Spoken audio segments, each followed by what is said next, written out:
Sa mga nakarang linggo ay parang tahimik at walang direksyon sa XRP sa paningin ng marami.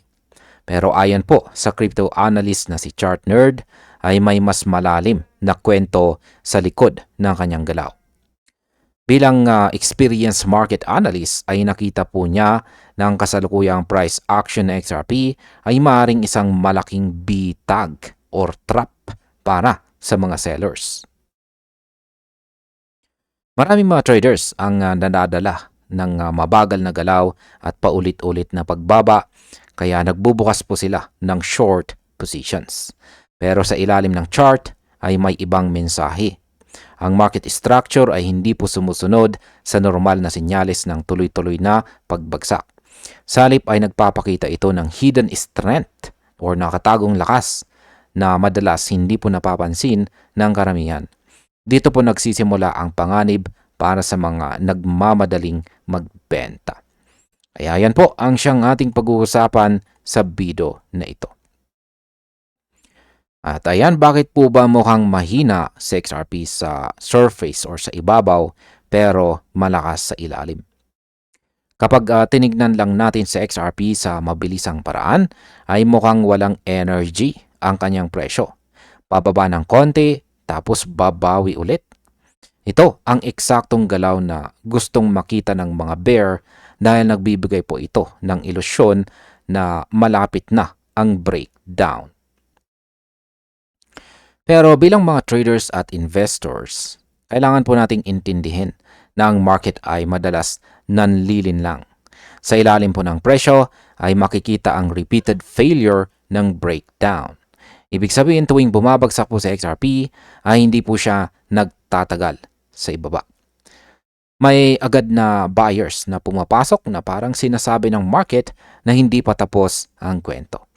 Ang ganito pong behavior ay madalas senyales ng accumulation phase bago ang mas malakas na galaw pataas.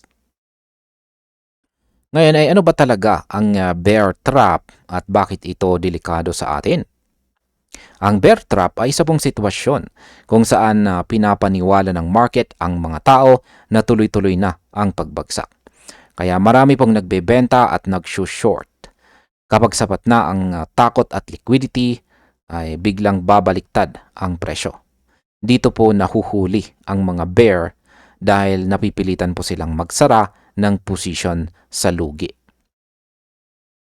Sa mga malalakas o nagta-transition na market ay madalas lumalabas ang bear trap malapit sa key support zones. Hindi ito nakabase sa fundamentals kundi sa emosyon.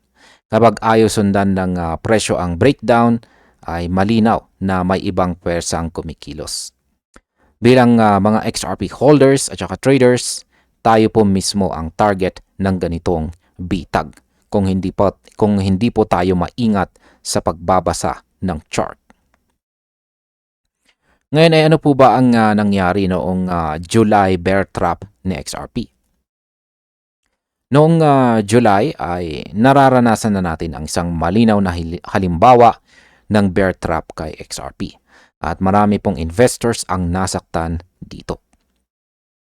Umabot po sa XRP sa peak na $3.65 bago biglang bumagsak pababa ng $3.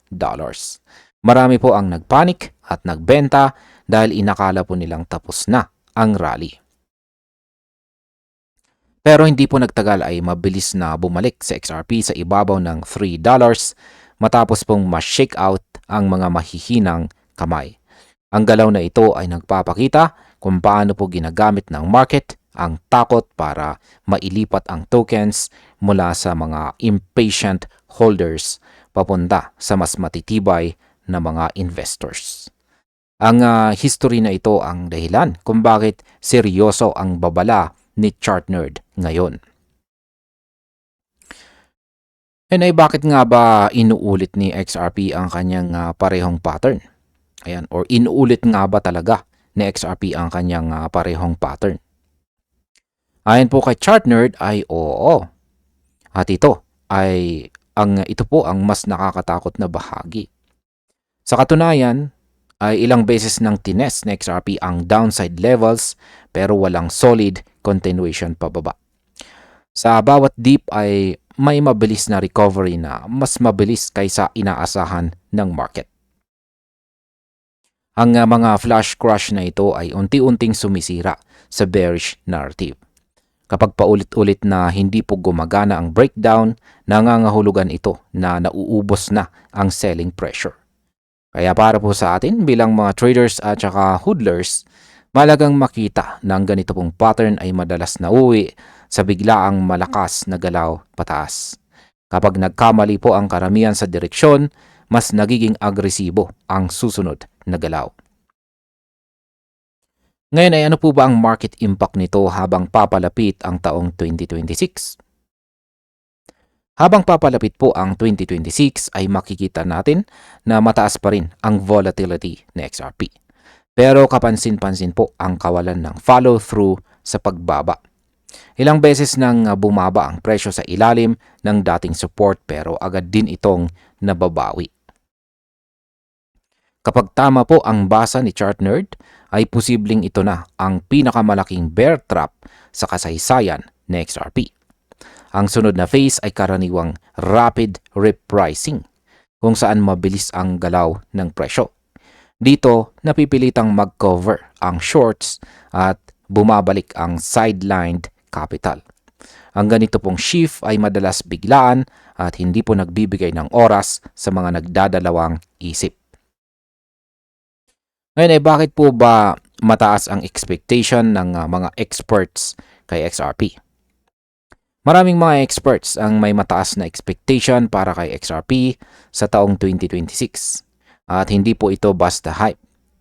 May kombinasyon ng market structure, technical signals at saka long-term fundamentals na unti-unting nag-a-align.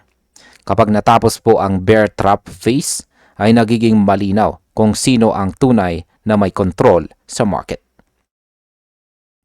Ang mga short-term traders ay napapalitan ng long-term believers. Para po sa atin bilang mga investors at saka holders, mahalagang maintindihan na ang malalaking galaw ay madalas nagsisimula sa panahon ng pagdududa. Kapag halos lahat ay takot at pagod na, dito kadalasan naglalabas ng tunay na lakas ang isang asset tulad ni XRP. At ayan bilang panghuli ay ano naman po ang aking masasabi tungkol dito. Sa aking pananaw, ang babala po rito ni ChartNerd ay hindi dapat natin baliwalain. Ang market ay paulit-ulit nang nagpapakita ng sobrang obvious na galaw ay madalas mali. Ang kasalukuyang behavior ng XRP ay mas tugma sa accumulation at saka manipulation phase kaysa sa tunay na breakdown.